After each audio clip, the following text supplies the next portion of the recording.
Okay, Alan, let's talk about The Order. This film stars Nicholas Hoult and Jude Law. It's based in some reality here. The premise is built on a book that is real. Alan, tell us about The Order. All right, The Order takes place in 1983, where Idaho-based, I'm reading this off Wikipedia, Idaho-based agent spots a pattern in recent bank robberies, but these are not your normal bank robbers, guys who just want cash for the sake of cash, but these are white supremacists. The FBI agent is Terry Husk, played by Jude Law, and his partner, Joanne, played by Jurnee Smollett. And the bad guys is Bob Matthews, played by Nicholas Hoult, who is forming basically a white supremacist order, and they need money to buy weapons in order to do some really bad things. And so it's up to the FBI to hunt down and track the bad guys. And Jude Law, he transforms himself in this movie. He's got into an American, yes. Yeah, yeah, an FBI cop stash.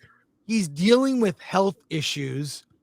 His whole body. I like when actors like Jude Law will walk different than they do as other characters. His walk is different. He has lived some life. He is just very different. Nicholas Hoult also. He's in the Mad Max Fury Road movie, as a war boy, and very different. He's gonna play Lex Luthor. Was Beast in X-Men. Nicholas. He's in Nosferatu, which you and I have seen. We'll talk about very soon.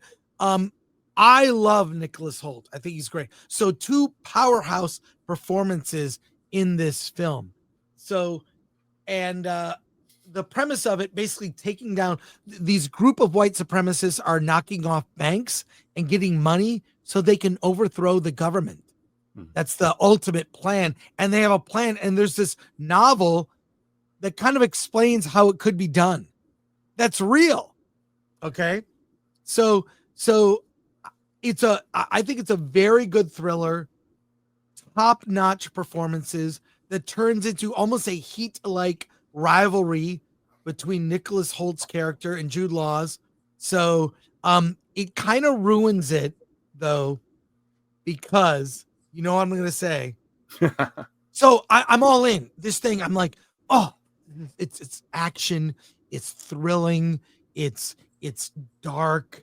It's like a crime thriller. They're trying to stop these bank robberies, but there's more to it than that. And then it turns into, I'm sorry to say, a little lecture about January 6th at the end.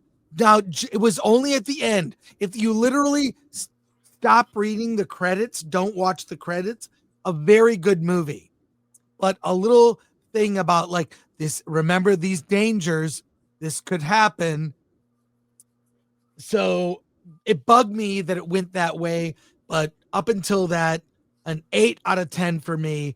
Knock it down because of that. Because I don't need to be, I can think for myself. I can draw my own conclusions. I can look at this as an isolated thing. And that it was, certainly more of a threat than current events for sure. But it really, the world building, the crime drama stuff. I mean, it doesn't quite reach the height of Heat, but it gets close. And I like the performances a lot. Jude Law and Nicholas Hoult, even though they're not on screen a lot together, they're amazing.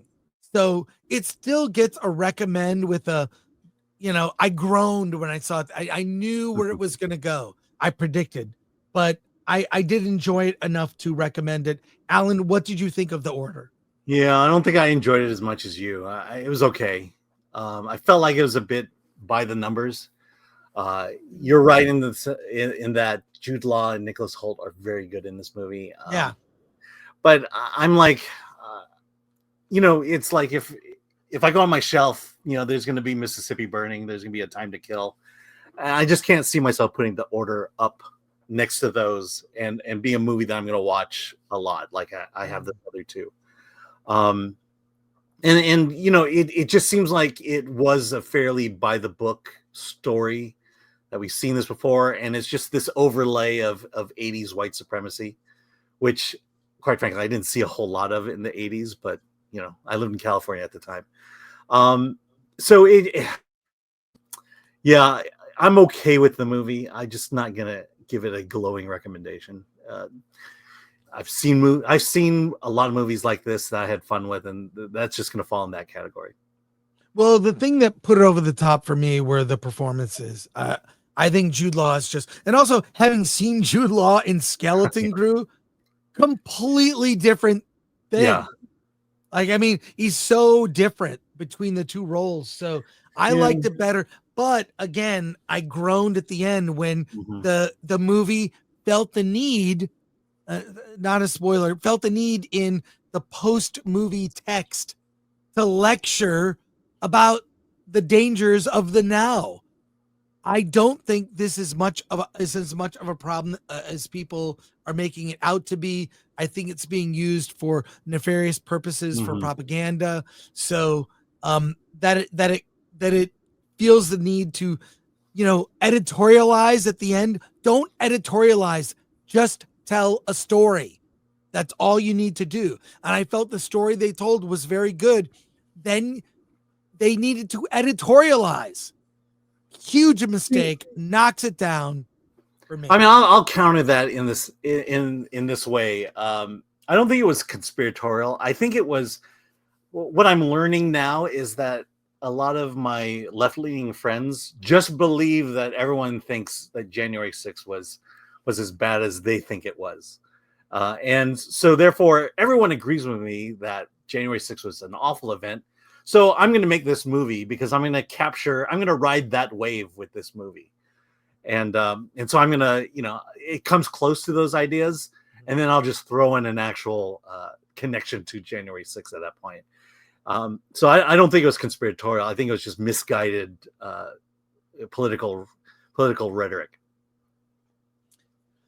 All right. So, Alan, what are your final thoughts? Do you recommend The Order? Barely, yes. I recommend it a little more than you, but for me, 7 out of 10. We haven't seen an action thriller like this in a while. Yeah. So I like the tone. I like the way it was shot. It looks beautiful. So a well-earned 7 out of 10. Knocked down because I don't need a lecture. I just need a good story.